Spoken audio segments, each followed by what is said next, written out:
Bien, bonsoir à tous les amis, supporters sportifs parisiens, parisiennes, supporters sportifs d'autres clubs, amoureux du football, bienvenue à vous les amis. Bah écoutez, j'ai le plaisir de vous retrouver pour une nouvelle vidéo sur la vente du parc. Vous avez été nombreux à m'envoyer des publications, à me demander d'en parler alors que j'en ai déjà parlé. Mais là on va en parler un peu plus dans les détails, il y a du nouveau, un jour la mairie vend, un jour elle revend, enfin elle reprend les négos, enfin bref voilà. Bah oui, parce que forcément la mairie, si le PSG n'est plus au parc, le parc il sert pratiquement à plus rien et la mairie, c'est d'argent qui part. Donc on va en parler. Et j'aimerais aussi parler d'un autre point, c'est ce qu'on a appris hier, c'est que Galtier et Campos se sont rendus compte du problème d'attitude de nos joueurs depuis le retour de la Coupe du Monde, plein de choses qui ne vont pas. Donc heureusement, j'ai envie de te dire, c'est normal et heureusement qu'ils ont vu les vrais problèmes que nous on voit, parce que si nous on le voit, si eux ne le voient pas, ça aurait été très grave, parce que c'est quand même leur métier. Et ils vont apparemment tous les deux essayer de remobiliser les joueurs, leur parler, faire des séances vidéo, leur montrer ce qui va, ce qui ne va pas dans les attitudes, entre guillemets, voilà, remettre les barres sur les T, les points sur les I. Donc j'aimerais juste rebondir sur ça à la fin. Voilà, c'est mes deux sujets du jour. Donc concernant le Parc des Princes, déjà les amis, il faut savoir que j'ai écouté attentivement l'interview hier sur RMC de Romain Mabille, le président du collectif Ultra Paris, et je suis totalement sur la même longueur d'onde que lui, parce que tout ce qu'il a dit, je suis totalement d'accord, et je me retrouve en lui dans son discours. Voilà. Il y a une chose qui est sûre, et qui fait unanimité chez les supporters parisiens, on le sait, c'est que le PSG ne peut plus continuer dans un stade aussi petit. Voilà, parce que ce qu'on est devenu à l'échelle internationale, l'expansion qu'on a pris ces dernières années, on ne peut pas continuer à être dans un stade aussi petit. Déjà, nous sommes le plus grand club français, nous sommes la locomotive du football français, et nous sommes même pas top 3 dans les stades les plus grands de France. Donc ça, déjà, c'est un problème. Le Parc des Princes, les amis, beaucoup de demandes sont faites pour aller au Parc des Princes, pour aller voir les matchs. C'est overbooké, ça se vend très vite, c'est toujours complet, beaucoup de gens ne peuvent pas y aller, parce que voilà. Donc il faut absolument faire quelque chose, il faut absolument qu'on soit dans un stade plus grand. Voilà. Maintenant, comme l'a dit Romain, je l'appelle Romain, je ne le connais pas personnellement, mais comme l'a dit Romain, donc le président du collectif Ultra, quand il dit que lui, il veut absolument que ça se fasse avec le Parc des Princes, mais pas ailleurs, moi c'est exactement ce que je pense. Et ça, j'en avais déjà parlé. Je n'imagine pas le Paris Saint-Germain ailleurs qu'au Parc des Princes. Ça serait un vrai crève-cœur. C'est exactement ce que dit Romain, et moi, c'est pareil. Je ne peux pas voir le PSG ailleurs qu'au Parc. Même si c'est vrai, plein de clubs européens l'ont fait, et des clubs historiques en Europe, qui ont changé de stade et tout. Mais ça serait un vrai crève-cœur. On n'imagine vraiment pas une seconde le PSG ailleurs. Donc, moi, ce que j'espère de tout mon cœur, c'est qu'il y ait un accord et qu'on puisse agrandir le Parc des Princes, parce qu'apparemment, on pourrait l'agrandir entre 55 000 et 60 000 places à voir. Donc, j'espère que c'est ce qui va se passer. J'espère qu'on va agrandir le parc et qu'on va rester au parc. Ça doit être la priorité des priorités. Maintenant, les amis, il faut savoir que c'est compliqué. La mairie, elle défend son steak. Le PSG aussi. C'est un sujet très complexe, très compliqué.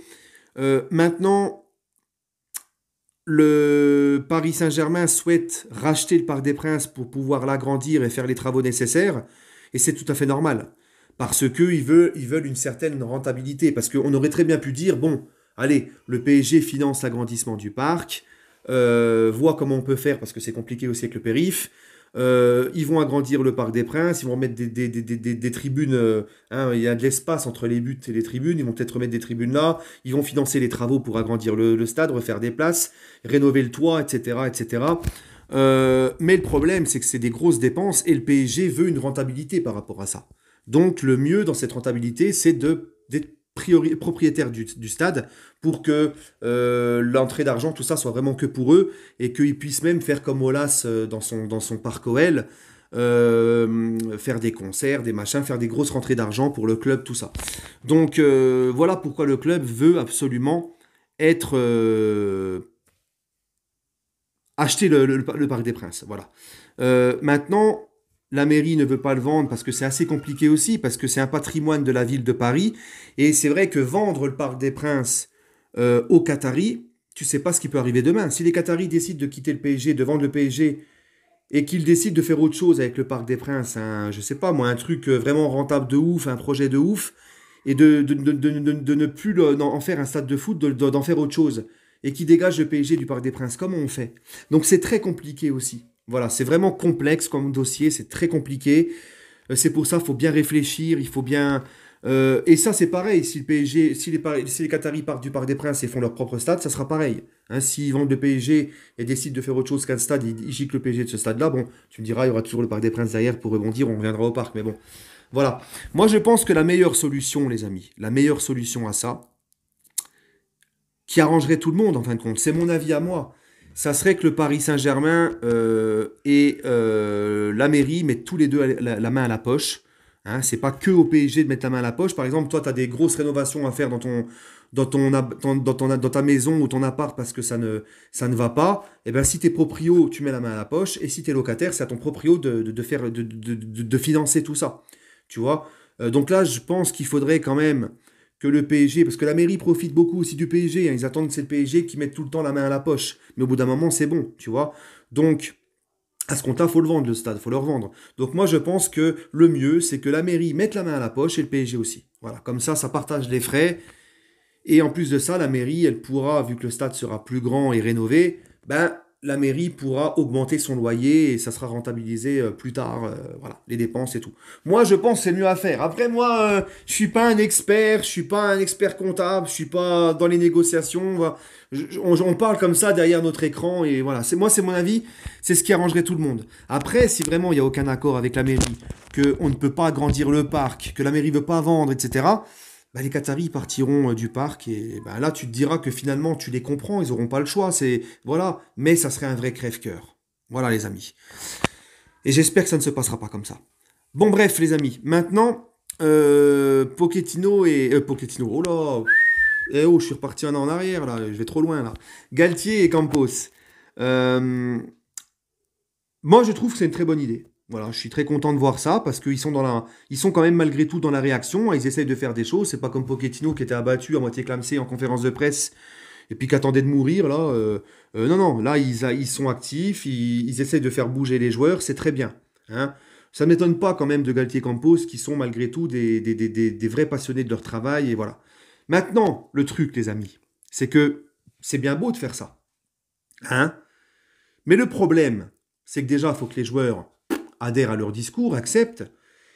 Et si après, ça ne se passe pas comme il faut, qu'il y en a qui continuent à tirer, à lever le pied et à ne pas faire les efforts nécessaires, mais qui sont sur le terrain parce que le président, tout ça, ne veut pas qu'on les fasse sortir ou quoi, ou qu'on les mette sur le banc pour leur faire comprendre et les sanctionner, bah ça sert à rien en fait.